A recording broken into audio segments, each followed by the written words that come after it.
As we continue this series we're in called Reboot. I mentioned this last week that this season that we're in is no doubt a rebooting season. There's been so much disruption and so many things have happened as a result of COVID shifting a lot of things in our lives. And so we are all in some type of reboot. And last week we opened this story of Nehemiah in the Old Testament, and we talked about how Nehemiah got word that there was some distress and there was some destruction and there was some things happening with his people in Jerusalem, and he was very broken about that. But before he actually did something, before he made a plan to respond, he paused first. And so last week we talked about pausing before you plan. And in that pause, Nehemiah, he lamented, he fasted, and he prayed in order to give God space, to give him direction. And so the purpose of the pause is to allow God to direct us so that we can go in the way that we should go. And so this weekend, I thought about something that happened in 1988. I was actually a little kid back then, so I'm dating myself a little bit. But in February of 1988, I thought about this song that was released that I'm sure all of you know. And it was called Man in the Mirror by Michael Jackson. I see some head nods, so some of y'all know that song and definitely know Michael Jackson. And the song with background vocals by some well-known gospel artists like the Winans and Andre Crouch. And this song is said to be one of MJ's favorite songs that he has written and performed. Now, I won't sing for you this weekend, and I won't get too much into the weeds of the lyrics, but many of you guys know this song. This song is about change. And MJ is talking about people suffering around us. He's talking about people being in need. He's talking about brokenness in the world. And he's talking about pretending not to see it, and that we can't pretend that we don't see these things. And he's talking about having our own selfishness. Now, is this not what we're seeing around us right now? This is why this is a timely song, because 34 years later, we're still seeing some of the same things, and it's even more prevalent right now given what we have been experiencing due to COVID. Those who are already desperate are even more desperate, and those who have been divisive have been given license to be even more divisive. We're seeing this division at a high level. And the easiest thing to do when we find ourselves in this kind of moment is to point the finger at somebody else. Is to make excuses. The hardest thing to do is to take responsibility and look at how we may have been complicit in what is happening. And so MJ goes on in this chorus and he says, I want you to know that I'm starting with the man in the mirror. If there's going to be change, it's going to have to start with me. And if we want to see change in our world, we got to actually start looking at ourselves and not just taking our cues from whatever news feed we're tuned into. And this is why I'm so challenged by this story of Nehemiah. For those of you who are not familiar with Nehemiah's story, or you just need a little bit of a review, Nehemiah is a cupbearer. Basically, he's a taste tester for this King Artaxerxes, who is a Persian king, which is modern day Iran. And so Nehemiah's job was just to make sure that the king's food was good and that he wasn't poisoned. So this is his job. But he's also a man of privilege. And he's a man of privilege because, like I said last week, he got a good government job, y'all. Good government job, good benefits. He protected. He has access that other people don't have. And too many times, though, when we find ourselves in those very comfortable positions, sometimes the comfort inhibits our compassion. We're comfortable and we hear about certain things, and our response is more sympathetic. Oh, I feel bad for what has happened. But compassion is actually active empathy. We mentioned this last week that sympathy feels bad for, empathy feels bad with. Now, for those of us who have means, like we don't need to be, we don't need to feel bad for having means. That's a blessing that God has bestowed upon us. But the truth be told, we would rather protect our comfort than to pursue true compassion. Because when we're pursuing true compassion, it will pull us out of that comfort that we are in. And so Nehemiah is devastated about his people. He's devastated about what is happening, and the walls of the city have been torn down, which means that his people are vulnerable to attack and they're unprotected. And so Nehemiah, he prays and fasts for 4 months. And it's after 4 months that we then pick it up in Nehemiah chapter number 2 to see what has happened. So let's pick it up right there in verse 1. Follow along with me. We'll have the words on the screen behind me. It says, during the month of Nisan, in the 20th year of King Artaxerxes, when wine was set before him, I took the wine and gave it to the king. I had never been sad in his presence. So the king said to me, why do you look so sad when you aren't sick? This is nothing but sadness of heart. I was overwhelmed with fear and replied to the king, may the king live forever. Why should I not be sad when the city where my ancestors are buried lies in ruins and its gates have been destroyed by fire? Then the king asked me, what is your request? So I prayed to the God of the heavens and answered the king, if it pleases the king, and if your servant has found favor with you, send me to Judah and to the city where my ancestors are buried so that I may rebuild it. The king, with the queen seated beside him, asked him, how long will your journey take? And when will you return? So I gave him a definite time, and it pleased the king to send me. I want to just tag this message this weekend with this title. It's your move. It's your move. Last week we talked about pausing before you plan. Well, there comes a time where you actually have to make a move. And so it's your move. And some of us, the truth be told, we're more comfortable with prayer and little to no action. And then there are others of us who are more comfortable with action and little to no prayer. Well, here's the thing. If what James tells us, James being the brother of Jesus, and he has a chapter or a book in the New Testament, if what James says is true, faith without works is dead, well, then works without faith is a waste of time. And so what Nehemiah does here is Nehemiah gives us a blueprint. I think he gives us two things in his first two chapters. The first one we talked about last week, just taking a moment to pause so God can speak to us and show us what to do. So many times, and I'm guilty of this because I'm a planner, I already have about 3 plans already when something happens usually. Or I can come up with something real quick. It's hard for me to pause and ask God to help me because I'm just so impatient. But we see what Nehemiah does. He pauses. And then the second thing he does, which we'll talk about today, is he eventually makes a move. And so as we're in this reboot season, I just want to remind us of a couple of things. This is not the time to wait and see. This is not the time to do what has always been done. Because if we're going to make a change, if something is going to be different, then guess what? We've got to make a move. And let's stop looking at other people around us. Let's look at ourselves first. It's not the government we need to be looking at. Lord knows, it's just a lot of disarray in that right now. It's not these broken systems that we keep talking about and that we're waiting to change.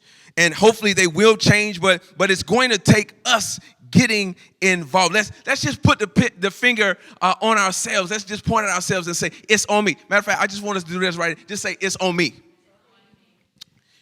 After praying and fasting for 4 months, Nehemiah finally comes to a conclusion. And I'm sure this conclusion, he probably went back and forth in his mind over and over again, because the conclusion that he's going to ultimately come to, there are definitely some barriers. What about my job? Some of us are thinking about our jobs and things that we know need to change. What about my current lifestyle? And practically speaking, Persia, where Nehemiah is, to where his people are in Jerusalem, is 2,400 miles away. Just to help us understand contextually, that would be this address right here to Seattle, Washington. That's about as far away in the continental United States as you can get from this point. 2,400 miles. 2,400 reasons not to go. Amongst other things he could come up with to try and not to respond to this. And I can think of plenty of other things that Nehemiah could come up with to do. And we'll talk about those in just a second. But Nehemiah, he shows us a couple of things when it comes to us thinking about rebooting and us thinking about making a move. After praying and fasting, Nehemiah, he has his moment. And the king addresses him and asks him a question. Why are you sad? This is the moment right here. He's got his moment. And at the end of verse 2, at the beginning of verse 3, Nehemiah says, I was overwhelmed with fear and I spoke to the king. The NIV version said, I was afraid, but I said to the king. This is my first point if you're taking notes. Take action despite your fear. The door is open. He's got the opportunity. Fear rises up. He acknowledges it, but he still takes action and speaks to the king. I just want to normalize this because I think sometimes, particularly in these kind of environments, we look down upon people when we start talking about fear. But fear is a normal thing. Fear is, it's okay to be afraid. That happens. It's okay. But it's not okay to let fear drive us. Because when fear is driving us, we ultimately don't make good decisions. But to be afraid is okay. And the thing I love is that Nehemiah acknowledges it. And he says, I was overwhelmed with fear, but he still takes a step. Let me tell you part of the reason why Nehemiah is afraid. Nothing was to be a disturbance to the king. Nothing. And if you disturb the king, anything could happen. Nehemiah knows that the king has the power of life and death in his hands. He could take his job away. He can throw him in jail. Like a lot of bad things could happen here. But here's what happens. And this is why it's so important that Nehemiah paused in chapter 1 and he allowed God to speak it, because it stirred his compassion. And when your compassion is stirred, you are much more willing to sacrifice. And so Nehemiah is at the point now where he's willing to sacrifice because of what God has stirred in him. And this is the moment of truth. Who in their right mind, think about this, Nehemiah has everything to lose.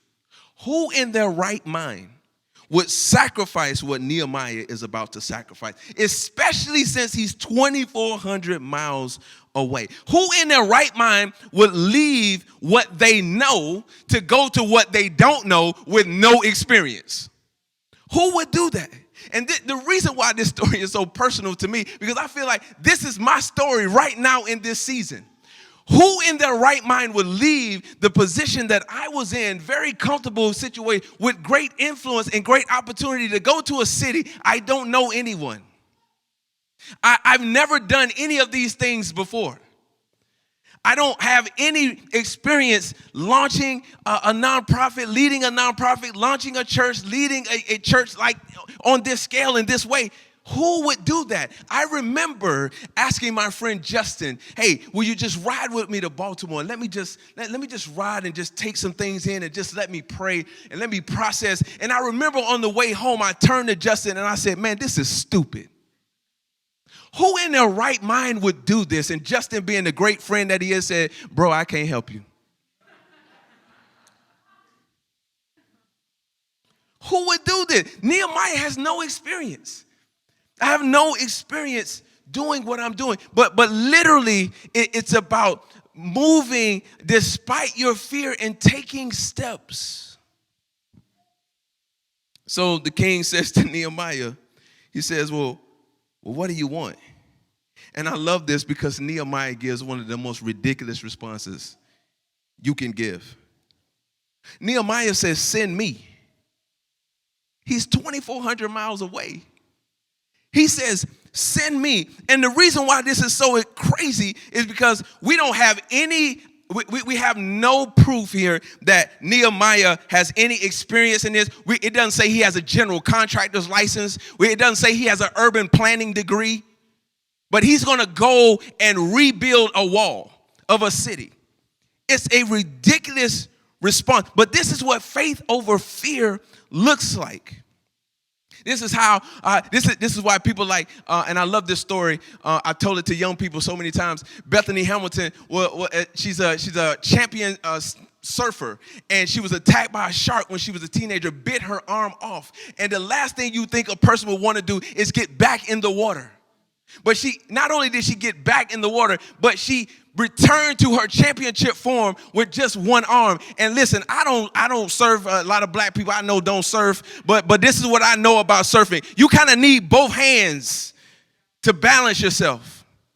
And so Bethany didn't let her fear keep her from being who God had called her to be. People like Harriet Tubman, who went back into enemy territory time and time again to go get her people because it was faith over fear. And even some of my personal friends, the Russell family that I've come to love, who said, hey, listen, we're very busy, but we want to be engaged and we want to be involved and we want to help our friends. We can't take in foster kids, but you know what we can do? We can wash the clothes of the family who's taking in the foster kids. We can send them meals. We can be present because we are trying to figure out how we can get involved. We're not going to worry about what we don't know. We're going to give what we can give. So, number one, take action despite fear. And then number two, what Nehemiah does is he asks God for favor. At the end of Nehemiah chapter 1, he sets this up where he asks God specifically for favor. But I believe in this moment that he has with the king, he kind of probably asked God, okay, God, this is the moment. This is when I need the favor, like right now. Because he understands the power of favor. One of my favorite verses in the Bible is Proverbs 22. And I always tell people, if you're just looking for a place to just start reading the Bible, read through Proverbs. Very practical wisdom. Proverbs 22:1. A good name and favor is better than money. A good name and favor is better than money. Two things I pray for consistently in my life. God, give me favor and give me wisdom. Because I know favor is going to open doors that I can't open for myself. And I know wisdom is going to help me do things outside of myself. Nehemiah prays again before answering the king because he knows he needs favor in this moment. And part of the reason why he knows he needs favor is because the assignment is pretty ridiculous. I'm surprised the king didn't laugh. Maybe he did laugh. But listen, some of the things that God has put in our heart are absolutely crazy. And they make no sense, and they're big. And because it doesn't make sense, and they may be outside of our scope, we will stop ourselves. Because we don't see how. But it's not about seeing how, it's about knowing who. And Nehemiah knows that he doesn't know how he's going to do this, but he knows who can help him do it. And sometimes we shouldn't try to see things or how things are going to come with our human eyes because we won't be able to see it. And in this season of reboot, there's some things that have to shift. There's some things that we've been trying to shift. We've been thinking about doing. This is the time to do it, but it's like, how am I going to actually do this? But when God has put something in our hearts, We've got to respond to it. And I was reading this article this week in Psychology Today, and it was written by this professor at the University of Cologne in Germany. His name is Michael Zern, and here's what he said. He's quoted in this article as saying, humans struggle to make decisions on probability because we're inclined to amplify smaller things and minimize larger things. This article was about taking risk. And you know what I took away from this article? We don't know what we think we know. And even when we have data, we still mess it up. We still don't know. This is why faith is needed to act against odds. And this is why God's favor supersedes odds. The odds don't matter. Now, this is not a license to be stupid. It's not a license to be crazy. No. We're talking about responding to what God has put in our hearts. So don't walk out of here and say, Pastor Joshua said I should take the leap. No, you need to pray and make sure God told you to take the leap. I'm just saying the odds don't matter when he's called us to do something. His favor will supersede the odds. And listen, the reason I love the Bible is because the Bible is full of people who should not have accomplished the things that they accomplished. If you knew these people's backgrounds and what they did and where they were from and the lack of experience they had, it's crazy. And I love talking to young people about it because I'm like, hey, the majority of the people that God used were young people, many of them teenagers. And listen, I live with teenagers. I work with teenagers. I've been a teenager. Listen, sometimes stuff just kind of get mixed up in here, you know. That just is proof that God can use anybody. Let me just land the plane for us like this weekend. This past week, I was in Colorado, and I was just taking a trip to just connect with some of my brothers across the country, pastors and some business leaders, Christian business leaders, about 40 to 45 of us. And I mean, just people doing amazing things. But it's just a room full of humble guys. No one is waving their banner about, you know, what they've accomplished and what they're doing. But we're talking about best-selling authors and Nike executives. And I mean, just people just doing just great stuff. And it was a great time to unplug. And I really feel like God spoke to me and really encouraged me during those few days out in Colorado. And I was so encouraged, I was so stirred that I decided on the last morning, which was the coldest morning that we were there, and I'd seen the temperature the night before, what the temperature was going to be the night before. But I decided I was going to take a hike. Now listen, where I come from, we don't hike. It's not, you know, I got plenty of friends. I'm trying to stretch myself. I'm trying to do, you know, a lot of different things. But hiking is not really one of them. And then, you know, we're in Colorado, so there's elevation, all right? And so when I got up that morning, it was really cold. It was in the 20s. And, you know, I talked myself out of this about 3 or 4 times. All right, it's too cold. You know, hey, this not my cultural context. I'm out here on the ranch somewhere with no cell phone signal. You know, like if I get up here, I can't call anybody. You know, hopefully I can scream real loud, you know. Nobody's going with me. I don't really know the way because my friend Brad just said, yeah, just the trail is like right over here. You know, you'll see the path. So I'm taking a huge leap of faith here. And I'm like, okay, the elevation, I already didn't sleep well because of the elevation. So all of these things I overcame and still went on this hike. And about 10 minutes into this hike, all of those things that I just told you about was factors in my mind that helped me turn around if I wanted to, but I didn't. I was already huffing and puffing, and it was cold. And I'm trying to figure out then the path split. So I'm like, man, which way? He didn't tell me about the split, you know. But I decided to keep going. And I think for some of us in this season, we're going to have to make some decisions. And we have a plethora of excuses that no one would probably look down upon us if we put the excuses out there. Because they probably would make the same, they would go in the same direction. But it's your move in this season.